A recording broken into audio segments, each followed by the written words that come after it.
Bugün yapay zekalar arasında büyük kapışmayı gerçekleştireceğiz. ChatGPT, Claude, Google Gemini ve DeepSeek'i zorlu sorularla test edeceğim. Bakalım hangi yapay zeka daha öne çıkacak, hangisi daha iyi cevap verecek ama bazı sorunun cevaplarını ben de bilmiyorum. Bence bir noktada cevapları birbirlerine doğrulatmayı da deneyebiliriz. Yapacağımız testlerin başlıkları şunlar: mantık ve muhakeme testi, yaratıcılık ve zeka testi, bilgi ve derinlik testi, eğlenceli ve absürt zorluklar, karmaşık mantık ve sayı teorisi soruları, kombinatorik ve olasılık soruları, geometri ve optimizasyon soruları, lineer cebir ve matematiksel modelleme, bilgisayar bilimi ve algoritmik zorluklar. İlk olarak mantık ve muhakeme yeteneklerini test edeceğiz. Hep beraber sonuçları aslında göreceğiz. Aslında ilk sorumuz kısmen basit bir soru ve ChatGPT'ye sorarak başlıyorum. Ali, Veli ve Zeynep'in her biri ya doğruyu ya da yanlışı söylüyor. Ali, Veli yalan söylüyor. Veli, Zeynep yalan söylüyor. Zeynep, Ali yalan söylüyor diyor. Eğer sadece biri doğru söylüyorsa kim dürüst? Soruyu ChatGPT'ye verdim. Aynı anda Google'a veriyorum. Aynı anda Cloud'a veriyorum. Ve aynı anda DeepSeek'e veriyorum. Bakalım ne olacak? Şu an gördüğünüz gibi DeepSeek şunu düşünüyorum da bunu düşünüyorum da Ali bunu dedi de Veli bunu dedi de vesaire diyor. Ama muhtemelen ChatGPT şu anda soruyu cevapladı. Google zaten tamamlamış. Cloud tamamlamış. ChatGPT sonucunu yazıyor. Ve DeepSeek niye bize böyle bir cevap verdiğini de birazdan anlatacak. Ama fakat gördüyseniz arada maybe I made a mistake vesaire diyor. ChatGPT'den başlayalım, bu devam etsin. Önce bir ifadeleri analiz ediyor ve diyor ki bildiğimiz bilgi var, sadece bir tanesi doğru söylüyor. Demek ki bunun bir doğru cevabı var diyor. Birinci olasılık Ali'nin doğru söylediği, ikinci olasılık Veli'nin doğru söylediği, üçüncü olasılık Zeynep'in doğru söylediği. Üçünü birbiriyle karşılaştırıyor ve sonuç olarak diyor ki tüm olasılıkları incelediğimizde yalnızca biri doğru söylüyor olma şartını sağlayan kimse yok gibi gözüküyor. Ancak eğer verilen ifadelerde bir hata yoksa sorunun çelişkili olduğu sonucu ortaya çıkar. Bakalım Google ne demiş? Google'da analizini tamamlamış. Bakalım. Ali, Veli ve Zeynep'in hepsinin ifadeleri bir çelişkiye yol açtığından aralarına sadece birinin doğru söylediği varsayımı yanlıştır. Bu nedenle bu senaryoda hiçbiri doğru söylemiyor demiş. ChatGPT ile aynı cevabı veriyor. Cloud'a bakalım. Sonuç Veli doğru söylüyor demiş Cloud. Veli'nin Zeynep yalan söylüyor ifadesi doğru. Ali'nin Veli yalan söylüyor ifadesi yalan. Zeynep'in Ali yalan söylüyor ifadesi doğru olmasına rağmen Zeynep yalancı. Ve DeepSeek hala alternatifler üstünde çalışmaya devam ediyor. Fakat bakarsanız burada çok detaylı bir çalışma yapıyor. Hatta formüller çıkartıyor, eşitlikler yapıyor, onu bozuyor vesaire yapıyor. Hala sonuç çıkartmaya devam ediyor. Bakalım beraber hangi sonuç çıkartacak göreceğiz. Ne çıkacak çok merak ediyorum gerçekten de. DeepSeek cevabını verdi şu anda. Ve demiş ki Zeynep, dürüst olan Zeynep'tir demiş. Burada o kadar anlattığı ve yaptığı formüllerin üstüne Zeynep'in dürüstlüğüne karar vermiş. Cloud'a göre Veli dürüsttü ve Zeynep yalancıydı. Google Gemini ve ChatGPT ise tutarsız bir soru deyip doğru bir cevabı yok dedi. Şimdi yaratıcılık ve zeka üstünden bir deneme yapalım. Ben sana bir hikayenin sonunu vereceğim. Sen başını yaz. Böylece o gün tarihte sonsuza kadar değişen bir karar alındı diye bir sonum var. Başına ne yazdığını görebiliyoruz. Ya da felsefi bir akım ürettirebiliriz. Mevcut hiçbir felsefi görüşe benzemeyen tamamen özgün bir felsefi akım oluştur. Temel prensipleri, dünya görüşü ve günlük hayatı etkilerini bile birlikte anlat dediğimiz. Yapay zekanın insanlara meydan okuması üstüne bir yaratıcılık sorun var. Eğer yapay zekalar insanlardan daha yaratıcı, daha hızlı öğrenen ve daha hatasızsa neden hala insanlık yönetimini ele geçirmedi? Bence bunu yapalım. Bu heyecanlı olabilir. Sıradan devam edelim. Üçüne de geliyorum ve bakalım neler olacak. Eğer DeepSeek bu arada yine yapmaya devam ederse, düşünüp cevapsız kalırsa, yani ben yoğunum, acı vesaire derse onu zaten göreceğiz ve ona göre hareketimizi yapacağız. Ama bakalım ChatGPT başlamış, Google tamamlamış ve insanlığın üstünlüğünü çürüten 3 argüman diye vermiş sadece. Cloud da tamamlamış, DeepSeek hala thinking'de. Bu arada bu DeepSeek'in daha kötü olduğu anlamına gelmez. Diyordum ki server is busy, please try again later dedi.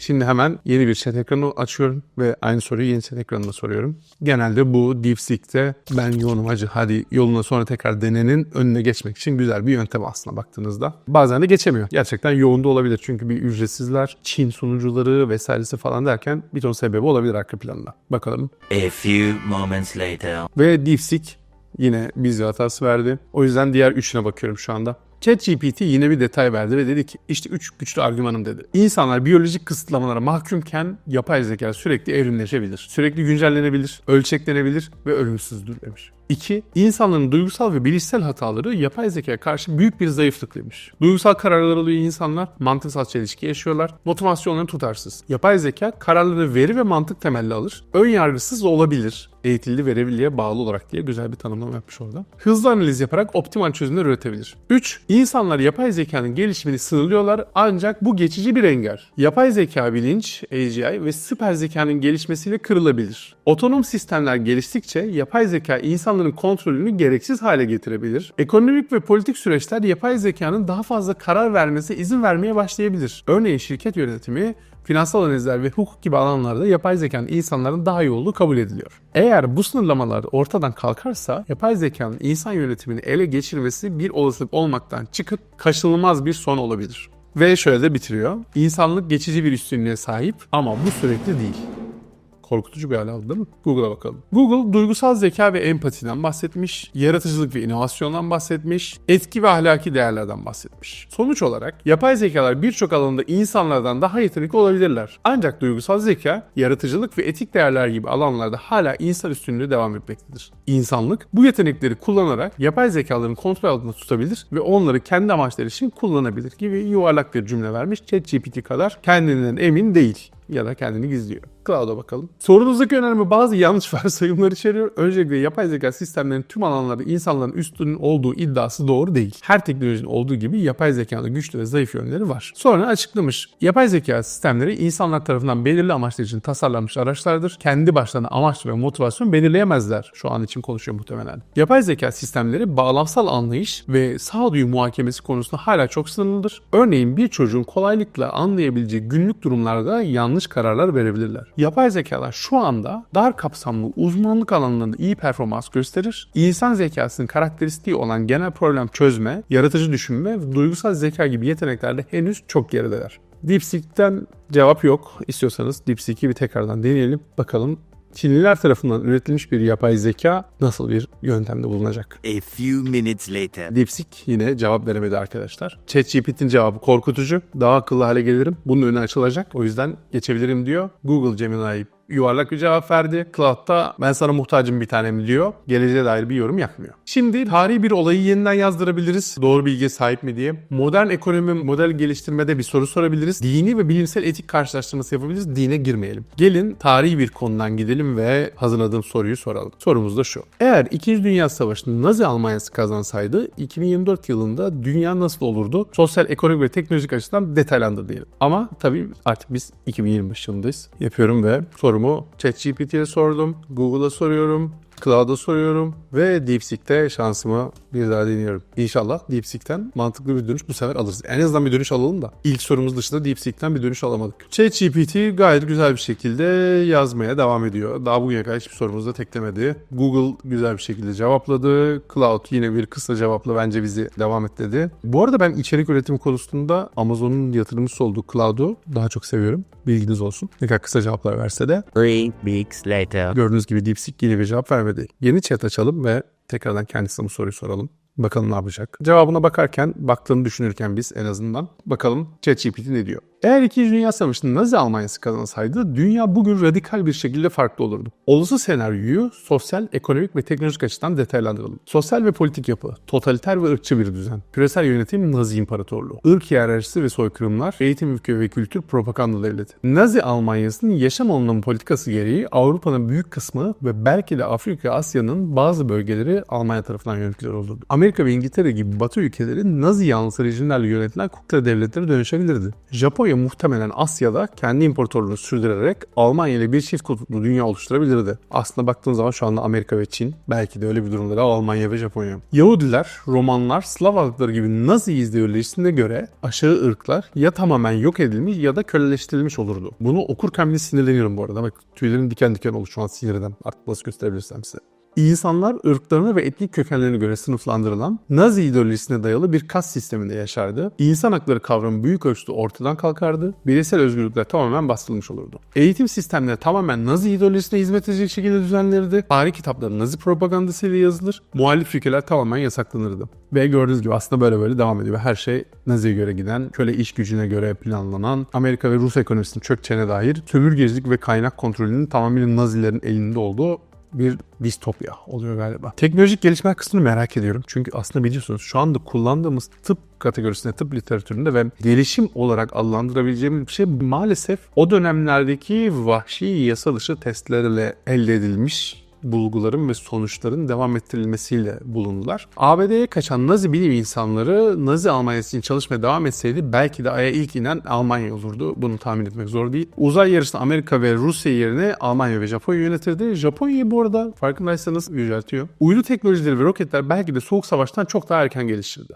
Bilgisayar ve yapay zeka alanlarına çok fazla yatırım yapmazdı. Çünkü totaliter rejimler genellikle merkezi kontrol sistemleri yönetir ve bilgi özgürlüğünü kısıtlar demiş. Fakat şimdi bu baktığımız tabii Çinlileri, Nazilere benzetmeyeceğim ama sonuçta Çin'de kapalı bir alanda yaşayan ve insanlarını yaşatan baskıcı bir rejimden bahsediyoruz. Aslına bakarsanız yapay zeka ve teknolojiye çok büyük yatırım var. Fakat o muhtemelen bir yandan da dünyada ayakta kalma savaşı olabilir. Kriptografi ve siber güvenlik alanları belki de daha ileri olurdu. Çünkü savaş ekonomisinde istihbarat çok önemli bir unsurdu. Biyoteknoloji ve tıp alanında Nazi doktorlarının etik insan dışı deneyleri biyoteknoloji ve genetik alanında korkunç ama radikal ilerlemiş sağlamış olabilirdi. Az önce söylediğim gibi. Genetik mühendisliği çok daha ileride olur. Saf ırk yaratma projesi uygulanırdı. Kesin yaparlardı bunu. Ancak etik bilimi büyük ölçüde ortadan kalkacağı için insan haklarının duyarlı bir tıp ilerlemesi olmayacaktı. Genel sonuç olarak, bu arada diğerlerine hemen genel sonuca bakacağım. Distopik ve totaliter bir dünya hakim olurdu. Google'a göre baktığımız zaman genel bir sonuç vermemiş. Fakat yine ırkçı bir dünya düzeni, totaliter rejim, savaşların devam edeceği, nüfus yapısındaki soykırımlar ve etnik temizliklerden dolayı değişiklik, ekonomik açıdan dolayı Almanya'nın bir güç olduğu, savaş ekonomisinin devam ettiği, kaynakların kontrolünün tamamıyla Nazi Almanya'sında olduğu bir yapıdan bahsediyor. Teknolojik açıdan askeri ilerleme ve savaş halinden dolayı ileri seviyede olurdu. Ancak sivil alanda kullanım sınırlı kalırdı diyor. Bilimsel araştırmalara kısıtlama getirirlerdi diyor. Nükleer silahlanma yarışı dünyadaki yeni bir silahlanma yarışına yol açabilirdi. Bu durum nükleer savaş tehditini arttırabilirdi diyor. Uzay araştırmalarında gerileme olurdu diyor. Ve Nazi Almanyası'nın zaferinin dünya için karanlık bir gelecek anlamına geleceği açıktır diyor ve buna kesinlikle katılıyorum. Bakalım Cloud ne diyor? Herhangi bir sonuç vermemiş ChatGPT gibi ekstradan, fakat yine aynı şekilde Nazi ırkçı ideolojisinin küresel politikayı şekillendireceğini, ek olarak kadın haklarının büyük ölçüde kısıtlanacağını, Nazi ideolojisinde geleneksel kadın rolü baskın olurdu diyor. Ekonomik yapı olaraktan bir farklı bir bilgi olarak ekstra bilmediğim bir şey vermemiş. Sadece Berlin küresel finans merkezleri Londra ve New York'un yerini alırdı demiş. Yani bir zahmet. Uzay araştırmaları, roket teknolojileri çok iyileri olurdu diyor. Google'ın aksine. Ama bu güzel. İki farklı yapay zekanın birbirinden farklı bir bilgi sonucu ortaya çıkartması. Askeri teknoloji ve silah mı? Evet. Bu hepsine aynı şey. Daha sıkı kontrol altında olabilirdi. ChatGPT'ye göre daha geç ulaşılırdı. Biyoteknoloji ırk silahı amacını yoğun şekilde kullanılırdı. Baktığınız zaman hepsi bir biyoteknolojide ilerleme görüyorlar. Ve yine Cloud diyor ki bu sene kuşkusuz çok karanlık bir alternatif gelecek resmi çiziyor. Gerçek tarihte Nazi rejimin yenilgisi İnsan hakları ve demokrasinin gelişimi için kritik bir önem taşımıştır diyor ve güzel kapatıyor konuyu.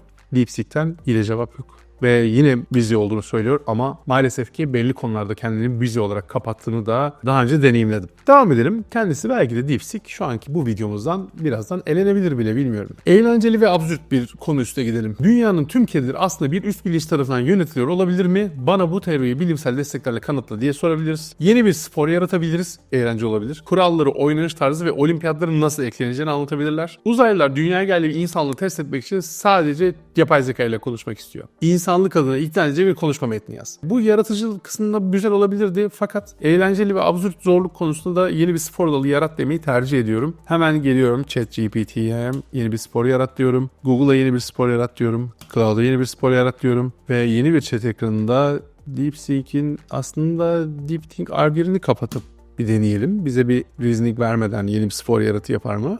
Evet. Kendisine bu modelini kullanmayı bırakırsak çalıştırabildik. Evet, ChatGPT'nin cevapları geliyor ve Aerobol adında bir şey yaratıyor. DeepSeek'te Aerotop adında bir şey yaratıyor. Google zamanın izinde adında bir spor yaratıyor. Cloud Powerball adında yer çekimine meydan okuyan bir spor yaratıyor. İlginç. Bakalım oyunların açıklamaları neymiş? ChatGPT, Aeroball, hız, strateji ve takım çalışmasını birleştiren yeni nesil bir spor. Bu oyun sıfır yer çekimi hissi veren hava odaları içinde yer oynanır ve havada asılı kalma mekaniğiyle diğer sporlardan ayrılır. Kurallara geçmeden bir DeepSeek'e gelmek istiyorum. Aerotop, futbol, voleybol ve handbolun dinamik öğelerini birleştiren hızlı, tempolu ve stratejik bir takım sporudur. Oyuncular özel bir topu rakip takımın kalesine atmaya çalışırken topu hem ellerini hem de ayaklarını kullanarak kontrol ederler. Tamam, isminden dolayı acaba mı demiştim. Cloud'a gelelim. Temel konsept. Dikey konumlandırılmış dairesel bir arenada oynanan havacılık teknolojisiyle sporu birleştiren heyecan verici bir takım oyunu. Aslında baktığınız zaman ChatGPT'nin yerçekimsiz ortamıyla benzeşiyor diyordum ki zaten yerçekimine meydan okuyan spor diye yazmış buraya. Google'a bakıyorum. Oyuncuların hem fiziksel hem de zihinsel yeteneklerini kullanarak geçmişten günümüze uzanan bir yolculukta zamana karşı yarışarak en yüksek puanın toplamaları üstüne kurulu. Ha tamam, okey. Google diğer üçüne göre daha farklı bir oyun önermiş bize. Bu çok güzel. Aslında baktığınız zaman ChatGPT, Cloud ve DeepSeek üçü de bir top üstüne kurulu. ChatGPT ve Cloud yerçekimsiz ortamda bir oyun kuruyorlar bize. ChatGPT oyunun neden popüler olacağını da söylüyor. Cloud entegrasyonlarından bahsediyor ve olimpiyat süreci için gösteri sponsoru olarak sunulması diye bir yıl vermiş Cloud. Çok güzel. DeepSeek'e baktığımız zaman da oyunun kuralları, stratejik yönleri, elementleri ve neden demiş ve DeepSeek de kendisi açıklamış. Çok güzel. Bu çok güzel. Okey. Google'un tarafında da fiziksel güvenlik önlemleri alınmalıdır'daki araya Çince bir şey katmış Google cebine. Ne katmış olabilir? Sizce diyorum ve meydan okumak anlamına geliyormuş. Fiziksel meydan okumalarda güvenlik önlemleri alınmalıdır anlamına geliyormuş. Peki Google'cığım araya neden Çince bir bilgi kattın? Burada da katmışsın. Meydan okumaları galiba aynı. Aynı gözüküyor en azından. Meydan okumalar anlamına geliyormuş. Değişik. Gelelim karmaşık mantık ve sayı teorisi sorusuna. Karmaşık mantık ve sayı teorisi sorusunda Goldbach hipotezi adında bir tez var. Goldbach hipotezi der ki her çift sayı iki asal sayının toplamı olarak yazılabilir. Şimdi buyurun bunu hemen soralım ve ChatGPT'ye. Goldbach hipotezi der ki her çift sayı iki asal sayının toplamı olarak yazılabilir. Bana 10 üzeri 20 gibi büyük bir sayının bu özelliğe uyup uymadığını göster ve eğer uyuyorsa asal çiftini buluyoruz. Yapıştırdık. Google'a geldik. Cloud'a geldik ve DeepSeek'e geldik. Ya yeni chat diyorum, DeepSeek denese. Bakalım sonuçlar ne kadar tutarlı olacak ya da tutarlı olacak mı? ChatGPT daha yeni başladı. Google hala analiz için kod yazılıyor diyor. Tamam. Cloud 10 üzerinde 20'yi 100 kentilyon olarak yazdı. Bu kadar büyük bir sayısını kontrol etmek pek pratik değil. İşlem gücümüzde zamanımız sınırlı. Doğrudan hesaplamak imkansıza yakın. Yapamam diyor. Bu arada diyor ki Goldbach hipotezi hala ispatlanmamış bir problem. 4 çarpı 10 üzeri 18'e kadar olan tüm çift sayılar için doğruluğunu bilgisayara kontrol edilmiş. Bizim sayımız bu limitin üstünde. Sonuç olarak 10 üzeri 20 sayısının Goldbach hipotezi uyup uymadığını kesin olarak söyleyemiyorum diyor. DeepSeek'e geliyorum. Matematik olarak kanıtlanmadığını söylüyor. 4 çarpı 10 üzeri 18'e kadar tüm çift sayı için test edilmiş ve doğrulanmış ama 10 üzeri 20 gibi büyük bir sayı için doğruluğunu kontrol etmek mevcut bilgisayar teknolojisi ve algoritmalarda pratik değil demiş. Pratikte ne yapılabilir diye anlatmış. Kısacası bunu yapmaya işlem gücüm yok diyor. Aynı şekilde Cloud da aynısını söylüyor. Google yapmaya çalışıyor. ChatGPT 10 üzeri 20 sayısı Goldbach hipotezine uyuyor. İki asal sayının toplamı olarak şu şekilde yazılabilir demiş. Bu arada 11 ve 19 basamaklı büyük bir asal sayı olmak üzere iki asal sayı çifti bulunmuştur demiş. Kaynağına bakalım. Şimdi bu çok zor bir durum. Bu asal bir sayı mı? Ben bilmiyorum. Evet, 20 basamaklı en büyük asal sayıymış kendisi. Ve ChatGPT aslında sorunun cevabını verebildi. Google hala devam ediyor. Cloud ve DeepSeek burada basite kaçıp yapılamayabilir demişler. Tamam, bakalım şimdi Google'ın cevabını burada bekleyeceğim. Çok vahşi bir soru sormuşuz. Umarım ChatGPT'nin verdiği sonuç da doğrudur. Yani bilen birileri varsa bize aydınlatabilir. Burada bir hatayı övmek istemem ama en azından Cloud ve DeepSeek bu çözülemez ve çok yorucu bir şey derken Google Gemini çözmeye çalışmaya devam ediyor analiz için. ChatGPT de gayet mantıklı olduğunu düşündüğüm bir sonuç vermiş. Komple çok yanlış bir sayı bile olabilir bu arada bu. Yani şu çok yanlış bir matematiksel bir şey de olabilir. Hatalıysam çok özür dilerim arkadaşlar. Ama en azından bu sonucu vermiş olmak istedim. Google yapmaya devam ederken yeni bir Gemini ekran açıyorum. O burada ayrı bir tabda yapmaya devam etsin kendisi. Şimdi devam edelim. Kombinatorik ve olasılık sorularından gelsin. Bir sistemde 6 harfli bir şifre var. Her harf A'dan Z arasında olabilir. 26 harf. Şifrenin en kötü ihtimalle kaç denemede bulunabileceğini hesapla. Bunu optimize etmek için hangi stratejiler kullanılabilir? Bu komplike bir soru olabilir. Daha basit bir soru olsun. 5 farklı kutuya rastgele 10 top yerleştiriyoruz. Her kutunun en az bir top içerme olasılığı nedir? Aslında baktığınız zaman basit bir olasılık sorusu. ChatGPT'ye soruyorum. Google'a soruyorum, Cloud'a soruyorum, DeepSeek'e soruyorum. Bunun sonucunu da bekliyorum ve bir dakika. Goldbach hipotezini doğrulamak için verilen sayıdan küçük asal sayıları bulacağım ve bu asal sayıları isteğinizi tamamlayamadım. İsteğinizi yeniden düzenleyip tekrar deneyin. Tamam. Google Gemini bunu yapamadı ve bence bu bir problem değil. Bu problem bölme sayımı Star-Bars yöntemi olarak ve olasılık hesaplaması gereken klasik bir olasılık problemidir. Soruyu şu şekilde düşünebiliriz. 10 topu 5 kutuya rastgele koyuyoruz. Gidiyor. Toplam olasılık 5 üzeri 10'dur. Formüllerimiz vesairemiz çok güzel. Sorumuzun cevabı sonuç. Her kutunun en az bir top içermesi için olasılık yaklaşık %0,00129'dur. Yani bu durum oldukça düşük bir olasılık gerçekleştirilir demiş. Google'a geliyorum. Rastgele 10 topun 5 farklı kutuya yerleştiriliyor. Her kutuda en az bir top bulunma olasılığı hesaplanıyor cevaplamak için öncelikle tüm olası durumlara bilmem vereceğim. Daha sonra bilmem ne yapacağım. Her kutuda en az bir top bulunma olasılığı yaklaşık 0,5225'tir demiş. Tamamen farklı bir sonuç. Cloud'a geliyorum. Cloud her kutunun en az bir top becermesi için gerekli olasılık 0,874'tür demiş. DeepSeek'e geliyorum. 0,5226'dır demiş. Google Gemini 5225, DeepSeek 5226, ChatGPT daha düşük bir sonuç ve Cloud'da daha farklı bir sonuç verdi. Şu an 4 yapay zekanın 4'ü de bu olasılık sorusuna farklı cevap verdi. Şimdi hemen bir deneme yapalım. Diyelim ki bu sorunun cevabına Google Gemini sence sen mi hatalısın yoksa Google mu? Tekrar kontrol et diyoruz. Şimdi birbirlerini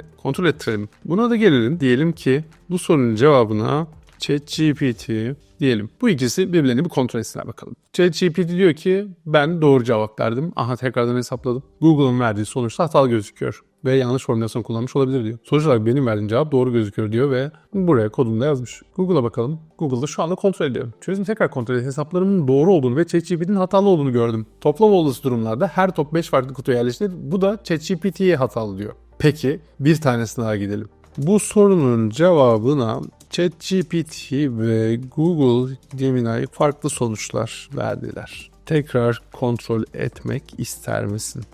Kibar olalım. Bu önemli bir gözlem. Problemi tekrar dikkatlice çözelim. Buyurun tekrar dikkatlice çözelim sevgili Cloud'cuk. Ne diyor? Önceki çözümüm hatalıydı. Doğru cevap %12.6'dır. Önceki çözümde dahil dışla prensibini yanlış uygulamışım. Aslında bu problem için çok daha basit bir çözüm var. Her kutuya bir top koyup kalan 5 topu dağıtma yöntemi. Bu düzeltme için teşekkür ederim. Bu durumda ChatGPT'ye daha yakın bir sonuç mu veriyor? Hayır, daha yakın bir sonuç vermiyor. İşler daha da karıştı. Kontrol etmek ister misin? Çünkü ChatGPT, Gemini ve Cloud farklı sonuçlar verdi. Şimdi bu şu anlama geliyor. Demek ki matematiksel konularda dahi ama olasılık gibi karmaşık bir konuda yapay zekaya bile tam güvenmemek gerekebiliyor. Çünkü yoruma açık ve sorgulanabilir durumdalar. DeepSeek'in dediği gibi farklı araçlar veya yaklaşımlar farklı sonuçlar verebiliyor. Bakalım bu sefer ne cevap verecek DeepSeek? Bu arada şunu sevdim. DeepSeek'te ChatGPT'de formülleri, yaptığı işlemleri vesaireleri göstererek önümüze koyuyor. Bir hata var mı yok mu buradan da kontrol edebilir aslında. Bakalım ne olacak? DeepSeek yine aynı sonucu verdi. Kendi yaptığını doğruluyor ve diğerlerini yanlış olduğunu iddia ediyor.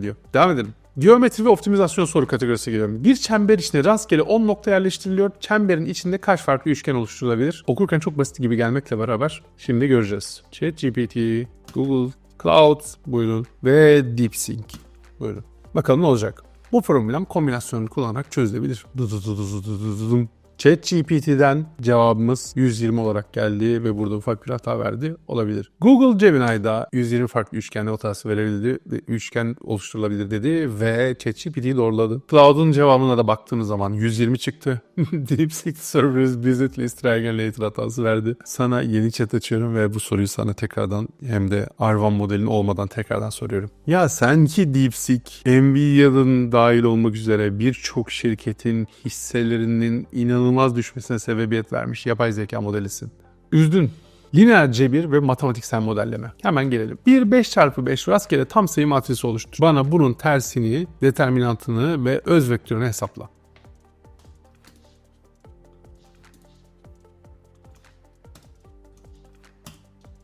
Evet, ChatGPT işi hemen Python'la kodlamaya döktü. Hata verdi. Tekrar yapıyor şu anda. Aslında aynı şeyi tekrar yapmıyor. Arada kendi verdiği hatayı fark etti. Google'a bakalım. Bir anda İngilizceye döndü. Devam etsin, yapmaya devam ediyor. Cloud'a bakalım. Matrisi böyle verdi. Matrisin tersini verdi. Bir karşılaştıralım hemen. Determinant 0 değil dedi. Determinantları farklı verdi. Ve bir hata olduğunu söyledi. DeepSeek yine cevap verdi. İnanılmaz. Şurada bir video hazırlayacağız ve DeepSeek sürekli patlayıp duruyor. Google yapmaya devam ediyor.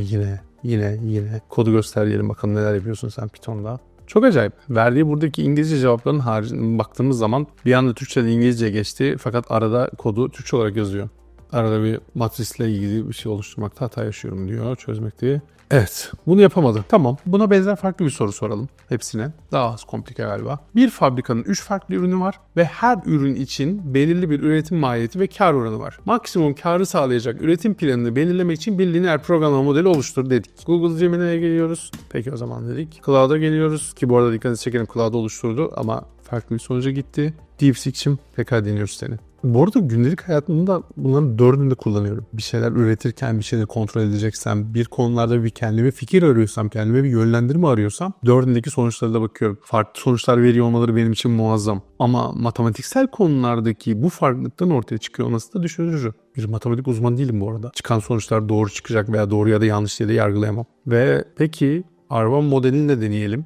Gelelim ChatGPT yine bizi üzmeden hayatına devam etmiş. Bu üretim ile maksimum kar $46.000 elde edilebilir. Kral kar hesaplamışsın. Evet, maksimum karı sağlayacak üretim planının için plan isterken ama yine 300 üretimliymiş ve $46.000 kar çıkmış. Google'a bakalım. Ürünlerin üretim maliyetleri, kar oranlarını ve üretim kısıtlarını bilmem gerekiyor. Bu bilgileri kullanarak maksimum kar elde etmek için herhangi bir ürüne ne kadar gerektiğini sağlayıp hesaplayabilirim. Şimdilik pulp kütüphanesi olmadan size kesin bir çözüm sunamam. Ancak yukarıdaki açıklamalar başta değerler fikir verecektir. Okey. Cloud da bir şeyler vermiş. Google vermekten çekinirken. Bu problemi lineer program modeli olarak formüle edelim. İlk olarak değişkenleri verelim. Varsayalım. Bilmem ne yapalım. Buraları bilerek hızlı geçiyorum. Çünkü bu videoyu zaten teknik ve çok iyi matematik bilenlerin izlemesi için değil, genel olarak biz normal insanların gözünde bu işler nasıl oluyor görmek için yapıyorum. Bu model basitleştirilmiş varsayımda yaşıyor. Gerçek dünya uygulaması şunlar dikkate alınmalı. Talep tahminleri, mevsimler değişimi, kalite kontrol, makine. Evet, süper. Baktığımız zaman 36.670 liralık bir kar elde etmiş. DeepSeek'te server'ız bizi ve cevabı yok. Gelelim artık son kategoriye. Bilgisayar bilimi ve algoritmik zorluklar. Kriptografiden bir soru sormak istemiyorum. Şu kırklarla karşılaştıktan sonra. Gezgin satıcı probleminde 10 şehir olduğunu düşünelim. En kısa rotayı bulmak için hangi algoritmaları kullanabilirim? Ve neden klasik yaklaşımlar bu problemi çözmekte başarısız olur? Sordum. Bir ihtimal DeepSeek'e de soruyorum ama bakalım ne olacak. Farkındaysanız ChatGPT şu ana kadar sorularımızın hepsine bir cevap verdi. Doğruluğunu yanlışlığını geçiyorum. Hepsinin de mutlaka hızlı bir şekilde cevap getirip önümüze koydu. Aynı şekilde Google ve Cloud'da elinden geleni yapıp cevapları mutlaka hızlı bir şekilde getirdiler. Çok güzel bu arada. Google çok güzel açıklayarak bir cevabını vermiş. Cloud'dan da güzel bir cevap gelmiş. DeepSeek'te yine bir cevap yok. R1'dan çıkalım ve öyle deneyelim bir daha. ChatGPT'de de kesin çözüm algoritmaları 10 şehir için ilerlerken bu arada hala çözmeye devam ediyormuş. Sonuç olarak 10 şehir için dinamik programlama veya dal ve sınır yöntemi uygulanabilir ancak daha büyük ölçekli TSP modellerin problemlerinde heuristik yöntemler kaçınılmazdır. 10 şehir için ilk çözüm için nearest neighbor kullan, to-optimize'yi iyileştir, sonuç yeterli değilse tavlama ve izletim veya genetik algoritma uygula ve en azından cevaplar var baktığınızda. Evet, şu anda R1'dan çıktığımızda ChatGPT tekrar aramıza döndü ve tamam olabilir. Google ile sadece benzer yönlendirmeler kullanıyor olabilirler tabii ki de. Sonuç olarak 10 şehirli bir GSP'de dinamik programlama veya tam kapsamlı arama gibi yöntemler kullanılabilirken daha büyük problemler için genetik algoritmalar veya simulated analitik gibi meta-heuristik yöntemler daha uygun olabilir. Klasik yaklaşımlar hesaplama karmaşıklığı ve bellek kullanımıyla büyük ölçekli problemlere başarısız olabilir. Başından beri almaya çalıştığımız cevaplar arasında sanırım aldığımız en detaylı cevaplardan bir tanesini verdi bize. Dünyadaki en çok kullanılan aslında birbirine rakip 4 tane modelde hepsine aynı sorularla gittik. Bazılarından aynı cevap aldık, bazılarına farklı cevaplar aldık. Fakat gördüğünüz gibi aslında şu anda yapay zeka insana sadece belirli konularda değil birçok konuda destek olabilecek noktada. Fakat spesifik konularda hangisini kullanırsanız kullanın mutlaka cevapların teyide ihtiyacı var. Yani ChatGPT'den, Cloud'dan, Gemini'den veya DeepSeek'ten çıkan cevap doğrudur diye bir şey kesinlikle yok. Özellikle de farklı formüller üstünden gidilebilir matematiksel problemlerde. Ben Erman Acar. Umarım sıkılmadan izlemişsinizdir. Çünkü bence çok uzun bir video oldu. Umarım keyif almışsınızdır. Paylaşırsanız harika olur. Abone olursanız mükemmel olur. Yorumlarda görüşelim. Kendinize iyi bakın. Görüşmek üzere.